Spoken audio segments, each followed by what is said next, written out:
Setiap tahun kita bila malam Aidilfitri atau Hari Adha, kita ada buat tahlil seperti ini.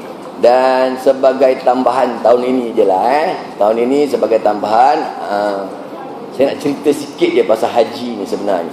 Pasal haji ni sebenarnya perintah daripada Allah SWT, mempunyai dalil di dalam Al-Quran kan? Tentang haji dan umrah ni. Dan cara pelaksanaannya mestilah mengikut landasan yang mana Rasulullah SAW telah mengajarkan kita. Ya, dia kan ada hadis yang mengatakan yang soal haji ni kena ikut pada manasik haji yang dilakukan oleh Rasulullah SAW. Cuma dalam ilmu fiqh terdapat berbagai perbezaan pendapat, itu semua bahagian furuk. Tak apa, kita boleh berlapang dada. Ada juga pertanyaan yang bilang saya ni mazhab Imam Syafi'i, terlanggar pula orang waktu tawaf macam mana, terbatal wuduk ke tidak ke. Soalan-soalan ini selalu ditanyakan kepada saya dalam bab haji. Sebab itu saya bilang kalau ikut pada bab-bab macam ini, mazhab Hanafi pun tak batal wuduk.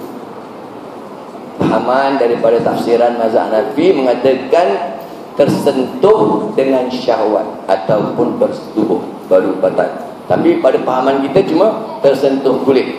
Tapi tak apa. Kerana apa? Kedua-dua mazhab tersebut tadi mengambil dalil daripada Al-Quran, surah Al-Ma'idah ayat 6. Maknanya dalil dia tu, asas tu yang penting daripada Quran itu sendiri.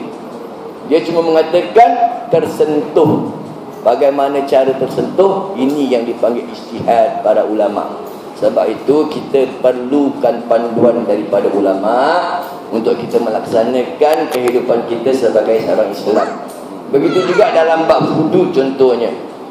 Tiada dalil yang khusus mengatakan hudud ni kalau taruhlah contoh curi potong tangan, tapi sebelah mana tangannya nak dipotong, pergelangan tangan sampai ke siku atau sampai ke bahu juga masih di peringkat tangan. Ini semua nanti para ulama' punya urusan. Kita serahkan kepada ahlinya. Kerana apa? Dalam Al-Quran jelas ayat yang berbunyi fas'alu ala zikri in kuntum la ta'lamun. Bertanyalah kamu kepada ahlinya jika kamu tidak mengetahui. Baik, berbalik kepada bab haji tadi. Seperti mana kita tahu tadi merupakan 9 Zulhijjah, yang mana kita tahu hari wukuf bagi para jemaah haji. Siapa yang dah pernah pergi haji saya rasa dah tahu. Mereka juga pernah berwukuf. Jadi kita cuma kongsi sedikit pengalaman pada mereka yang belum pergi. Mudah-mudahan dapatlah sedikit ilmu pada malam ni. Kalau tidak kita asyik baca tahlil, lepas tu makan-makan. Tahlil, makan-makan. So kita tambah sikit ilmu pada malam ni sebelum makan-makan. Baik, daripada sejarah cara Nabi melaksanakan ibadah haji, bukan hari ni pagi tadi tau, semalam 8 hari bulan Zulhijjah Nabi masuk ke Mina untuk membuat persiapan masuk ke Arafah pada 9 Zulhijjah. Hari 8 Zulhijjah itu dikenali sebagai hari Tarwiyah. Bila masuk 9 yang tadi itu baru kita boleh masuk. Tapi yang tadi kita puasa tadi itu disunatkan untuk kita yang tak pergi haji. Bahkan tak disunatkan kepada para jemaah haji untuk berpuasa di Arafah. Nabi pun tak berpuasa pada Arafah. Tapi banyak dalil-dalil dari hadis mengatakan kelebihan berpuasa tadi. Dan biasanya jemaah Singapura ni bila dia dah masuk selepas waktu zuhur, macam saya katakan tadi kan, mesti nak masuk sebab dia adalah rukun dalam ibadah haji. Setiap rukun kalau kita tak lakukannya maka terbatal ibadah tersebut. Contoh, dalam solat kita tertinggal membaca suratul Fatihah yang merupakan rukun, maka terbatal solat. Kalau tertinggal, contohlah tertinggal tahiyat awal, masih lagi sah solat tersebut. Sebab solat tahiyat awal itu bukanlah rukun dalam solat. Yang menjadi rukun tahiyat akhir. Jadi jangan keliru. Ada orang dia dah panik, dia tertinggal je terus dia batalkan solat dia. Tak payah batalkan, teruskan insya-Allah. Pasal tahiyat awal itu hanyalah sunat saja, dia bukan rukun. Jadi maknanya masih lagi sah solat kita. Sama juga bab haji. Kalau kita tidak melontar jamrah contohnya, masih sah lagi haji kita, tapi kena bayar dah. Pernah dengar tak orang nak balik, nak buat haji, nak buat tawaf wada dan sebagainya? Itu juga bukan rukun. Kita boleh bayar kalau nak buat haji tetap sah. Baik, berbalik kepada hari Arafah tadi, biasanya jemaah haji Singapura ni dia duduk mesti nak sekejap pun tak apa. Dia mesti nak duduk sekejap. Kalau yang dekat hari Tarwiyah itu dia panggil apa tau? Nabi mabit. Mabit ni berhenti sejenak. Jadi kalau yang wukuf ni pun dia kena berhenti juga. Dalam kaedah makna usul daripada bahasa Arab, dia punya kata dasar dia daripada perkataan wakaf. Pernah dengar wakaf? Kalau kita ngaji Quran kan ada baca wakaf dan ibtidah. Dia ada satu bab wakaf dan ibtidah, berhenti dan menyambung. Itu maknanya kita kena berhenti. Berhenti dalam persekitaran tanah haram. Contohnya lah, kalau link house ini di dalam kawasan tanah haram, diorang ada dia punya pintu gerbang yang menunjukkan kawasan ini masuk tanah haram. Macam contoh kalau kita nak masuk Johor, kita masih lagi ada di causeway, belum kira Johor lagi. Dia mesti nak menembusi immigration daripada Johor baru masuk sempadan kawasan Johor. Dan sama juga kita mesti nak berada di dalam kawasan link house ni. Tak boleh keluar daripada kawasan itu. Itu adalah kawasan tanah halal. Dia bukan kawasan tanah haram. Dia dikira bukan tempat untuk kita berwudu. Hatta orang yang sakit sekalipun, dari pengalaman saya tengok orang yang sakit sekalipun, yang pakai wheelchair biasa, yang sakit dengan ada tube oksigen masuk daripada hospital ni, diorang akan bawa naik ambulans. Dia tak keluarkan daripada ambulans, dia baring dalam ambulans ni masuk, berhenti dalam kawasan tanah haram sekitar 5-10 minit, lepas tu U-turn balik, hantar balik dia ke hospital. Maknanya dia pun kena berada waktu wukuf di dalam tanah haram. Dan pada sebelah malamnya, mereka biasanya akan bermalam di Muzdalifah untuk memungut batu. Batu-batu tu kan besar-besar, setakat batu kirikir kecil-kecil Jumlah yang dipungut biasanya jemaah haji Singapura diberi macam ponjit taruh batu kan, sebanyak 70 biji. 70 biji batu. Dari situ nanti baru daripada bermalam Muzdalifah, biasanya nak lepaskan kepada midnight. Lepas pada pukul 12 malam, maknanya kita telah bermalam 1/3 malam kan. Ada jemaah dalam keadaan ihram ni, dia balik ke Mekah untuk buat tawaf dan sa'i, baru dia tahlul. Tapi ada jemaah pula Singapura kebanyakannya tak balik pergi Mekah, pasal ada leceh sikit dalam keadaan ihram, nak tawaf, nak apa, jemaah ramai. Kita daripada Singapura punya jemaah biasanya daripada ambil batu tu kita akan balik pada Mina balik untuk buat lontaran Jamrah Aqabah. Selepas Jamrah Aqabah itu maknanya kita dah boleh buat tahlul awal.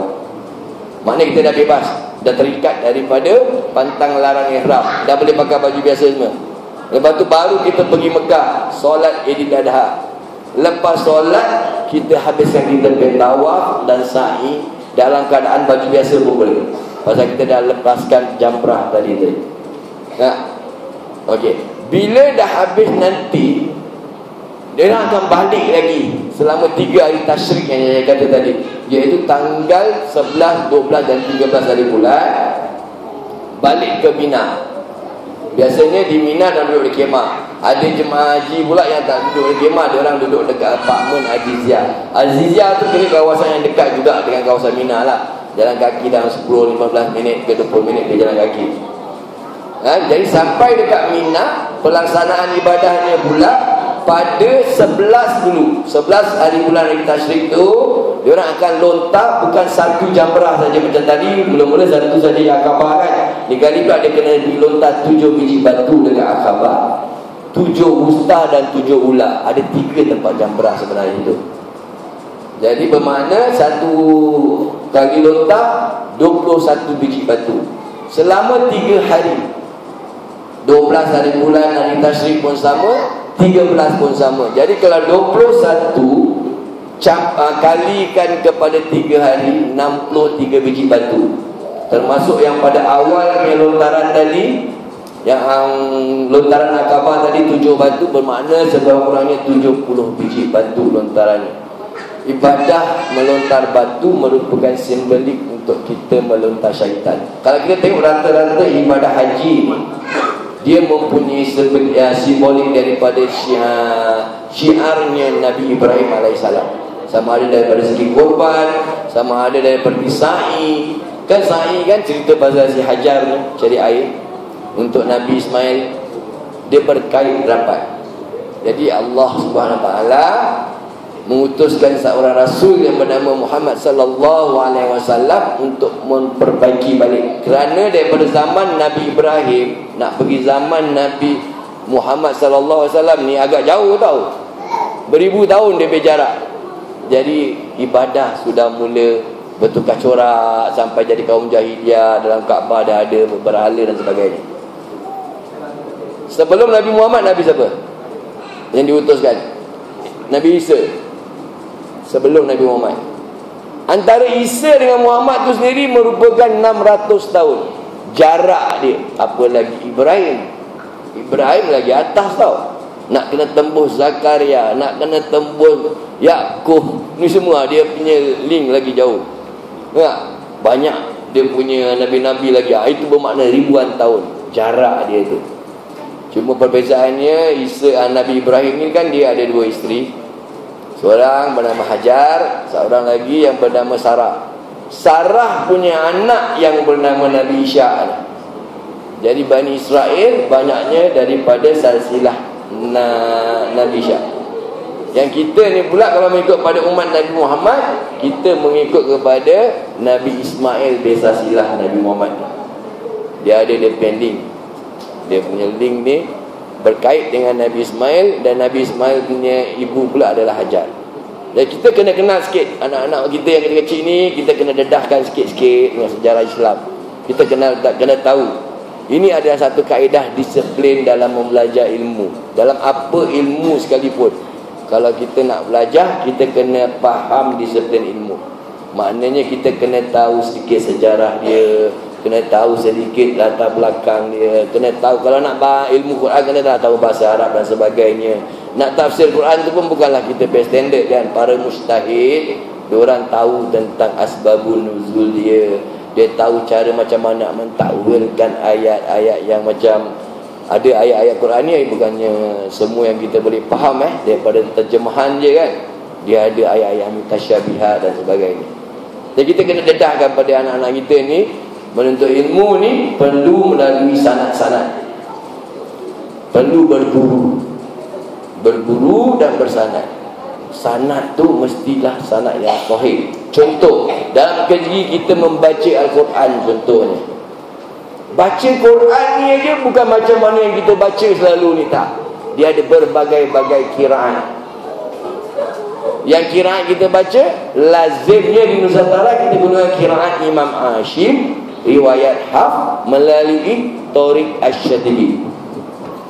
Kalau kita baca surah Wadduha Wal-Laili Iza Saja, tapi ada kiraan lain seperti kiraan Abu Amru kan, dia akan baca Wadduhi Wal-Laili Iza Saja Ma waddaka rabbuka wa ma qali. Kalau kiraan lain pula yang melalui riwayat Waris ni dia punya kiraan Imam Nafi' Al-Madani. Dia akan baca bukan Wadduha, bukan Wadduhi, tapi Wadduha Wal-Laili Iza Saja. Nampak tak keindahan Al-Quran itu sendiri? Dia boleh berbagai-bagai kaedah pembacaan. Jadi sebenarnya Islam adalah agama yang begitu luas. Kita kena lihat daripada berbagai sudut. Inilah sebenarnya Islam. Kalau nak tengok keindahan Islam, kena lihat berbagai sudut. Kita tak boleh jadikan lihat agama kita seperti cerita 5 orang buta dengan seekor gajah. Pernah dengar cerita 5 orang buta? Dia cakap begini, dia cakap tak boleh. Kita mesti nak celikkan mata kita untuk melihat keseluruhannya, baru kita nampak keindahan Islam itu sendiri. Sebab itu kalau ada 4 cabang-cabang dan huruf-huruf, kita kena berlapang dada. Tentang mazhab bukan permasalahan kita. Mereka lebih arif. Mereka mempunyai kebolehan untuk berijtihad dan sebagainya. Kita serahkan kepada mereka. Mereka ni sebenarnya walaupun 4 mazhab ni berbeza-beza, sebenarnya itu yang telah mempermudahkan kita.